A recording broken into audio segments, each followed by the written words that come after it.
Welcome back. So, as soon as you have crossed or passed the halfway mark of the product development, in most cases halfway mark, or as the product development gets almost to the finish but not quite at the finish stage, major tests are looking good and everybody's feeling comfortable that the product is coming along fine. At that point, you need to now start to look outside the product development and then start to look at two specific activities you need to run in parallel. So what are these two activities? One is start to look to put together material for sales support. That is one. Remember way back we talked about as soon as the product is ready being developed, you need to start putting in place everything that you need to do the marketing and putting into execution the go-to-marketing plan and such. So that's one. The sales support preparation is one task, and at the same time you want to also put in place everything that is needed to do the proper product release. There is a whole host of things that need to come together before the product is ready to be put in customers' hands. So in this lecture, I am going to talk about the sales support, or what are the things that you need. Well, let me put it to you this way. First, let's take a look at the near-term future, how the next few weeks or months are going to look like as the product is coming out of its development phase.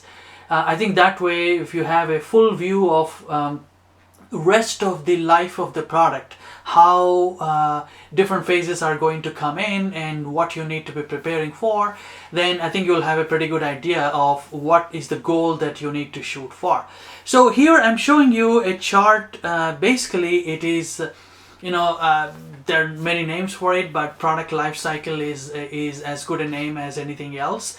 And so here I'm showing you the progression of a product as it goes from a new product proposal when it was just a concept idea in a product manager's head, and then as it goes through multiple phases of development and release and then adoption, and then there is a end of life period for the product. End of life is for this product is when typically a company wants to switch the customer to a new product or a new version of this same product, but as it is, this particular product will see a graceful degradation in the market, and then its weight is being picked up by a new product filled with new bells and whistles, new innovation, new features, and so forth. So going back to this chart, basically what I'm going to do is to just simply walk you through what is needed at different stages. It's very clear in the chart itself, but what we know so far is we know very clearly that coming out of that PF product funding stage, the development has begun. And here, although I didn't talk about this before, what you need to do is on the sales side, you need to start putting together a signaling, meaning a roadmap update, because now the company is very sure it's on the path to develop this product. And so now you start to put together a roadmap update as a part of this sales collateral. And as you are progressing through the development, depending on how the development plan is staged, you will probably have a majority of the key tests that will validate the robustness and the functionality and the performance of the product. Those tests will be staged ahead of the others, and then there will be more tests, and then there will be a stage when you have finished a complete suite of tests that validates the product. And as you go through these stages, again, each company is different depending on what their preference is, and depending on your customer base and what you have promised your customer. at different stages you will have some specific documents related to the product that you will have to release to the sales. Now these documents will have to be released because, for example, your customer may be planning to integrate your product into their bigger system, whether it is hardware or software, and it is not such a good idea for them to wait, at least early customer access people, early product access customers. So you want to get a head start and get them going in thinking about integrating your product, and so maybe some kind of an API document, or if it's a hardware then some sort of a pinout, and so their hardware people can leave that spot with the exact pinout and as an empty, and then build everything else around it. And so when your product is ready, them just drop in your part in that place. Or API, maybe some sort of a black box, just a dummy function call or what have you. But the point being that you need to start to communicate how your product is going to interact with everything else around it. Remember, we talked about application, where your product will sit, and so your customer is the application, and all the pieces of the application will start to now want to interact with your product. And so it is very common in a technology industry to provide these external interfaces as early as possible, as feasible as possible, and to your customers. And as you go forward towards the later half of the product development, you will now start to converge into a alpha customer, or an engineering release only, or a beta customer at subsequent stages. So as you will go through it, depending on the company policy, you as a product manager will have to drive the various document releases.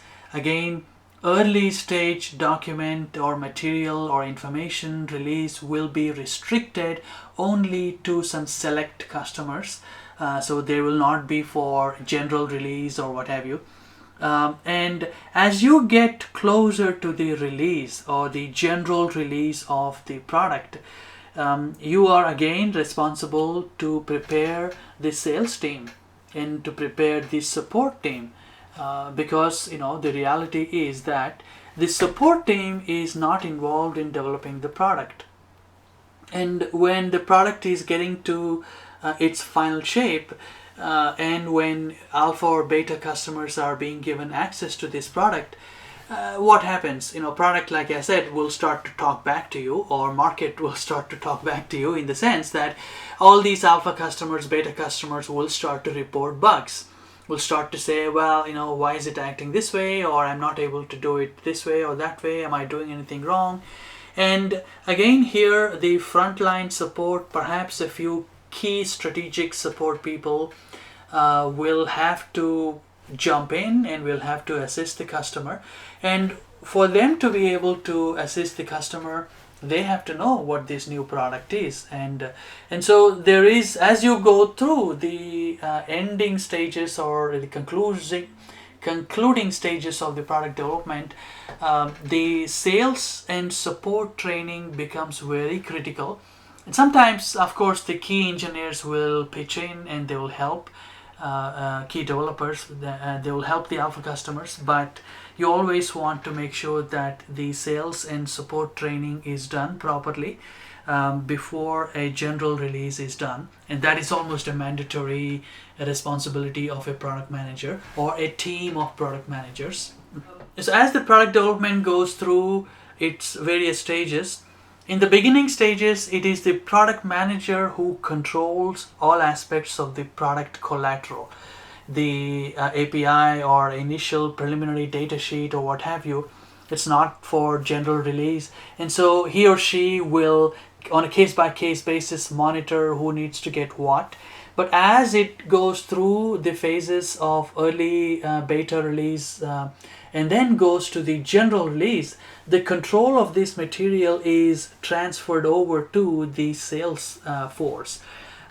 Because then at that time Salesforce is out there selling the product and pitching to customers and pretty much lining up all the meetings and promoting the product, and then for them to be able to have to come back to marketing for every kind of information is not an efficient process. You want to let sales go in terms of their freedom to pitch the product to everybody else and to make the collateral available to whatever your customer base is, either new or existing. And so and then as you go through the process of mass adoption or your customer adoption of the product, there will be a stage when, maybe multiple quarters, after 12 quarters for example, or 15 quarters, what have you, there will come a time when this product has to be phased out and a new product has to be phased in.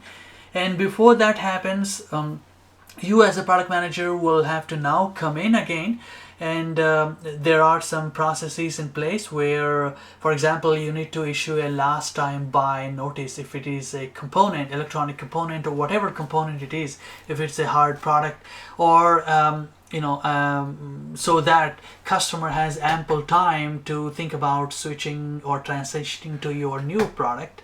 And so all these things constitute the various tasks that a product manager has to do during the product life cycle. And once again, I want to show you another view of what all different tasks a product manager has to jump through. In this picture, I'm showing a snapshot of a product manager's activities. As you can see here, at the core is a product development management task. And all around, in a sort of a spiral way, many team members will go through, transition from one to another or jump from one to another. But together, any product manager is, in general, he or she is going to bounce back and forth between roughly these activities.